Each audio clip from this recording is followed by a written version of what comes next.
Hello everyone.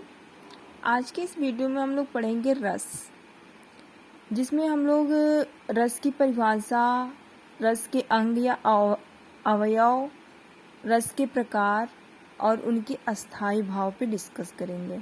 ठीक है, तो सबसे पहले आता है रस की परिभाषा, यानी कि रस किसे कहते हैं, रस से क्या अभिप्राय है। तो इसका आंसर होगा, काव्य को पढ़ने या सुनने से जिस आनंद की अनुभूति या जिस आनंद की प्राप्ति होती है उसे रस कहा जाता है। ठीक है, जैसे हम किसी कविता को पढ़ते हैं या सुनते हैं तो हमें उसको सुन करके कितना आनंद, कितना अच्छा फील होता है, उसी को रस कहा जाता है। ठीक है, रस के जो 4 अंग होते हैं वो ये हैं। फर्स्ट है अस्थाई भाव, सेकंड है विभाव, थर्ड है अनुभाव और फोर्थ है संचारी भाव। ठीक है, इनके 4 अंग होते हैं, स्थाई भाव, विभाव, अनुभाव, संचारी भाव। अक्सर एग्जाम में पूछ दिया जाता है कि रस के कितने अंग होते हैं या रस के कितने अवयव होते हैं, तो यही 4 अंग या अवयव होते हैं। इनको आप लोग याद कर सकते हैं। नेक्स्ट आता है रस के प्रकार एवं उनके स्थायी भाव।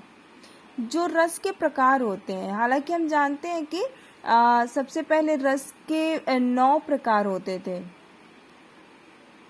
जब रसों का निर्माण हुआ था तो उस समय रसों की संख्या 9 हुआ करती थी। ठीक है, लेकिन वर्तमान समय में उसमें 2 रस और जोड़ दिए गए हैं और उनकी संख्या 11 हो गई है। तो आइए हम उन 11 रसों के नाम पढ़ते हैं और समझते हैं। फर्स्ट है श्रृंगार रस। पहला है श्रृंगार रस, जिसका अस्थाई भाव होता है रत। दूसरा है करुण रस, उसका अस्थाई भाव होता है शोक। तीसरा है शांत रस, अस्थाई भाव निर्वेद। फोर्थ है रौद्र रस, उसका अस्थाई भाव है क्रोध। 5 है वीर रस, वीर रस का अस्थाई भाव होता है उत्साह। हास्य रस का अस्थाई भाव होता है हास।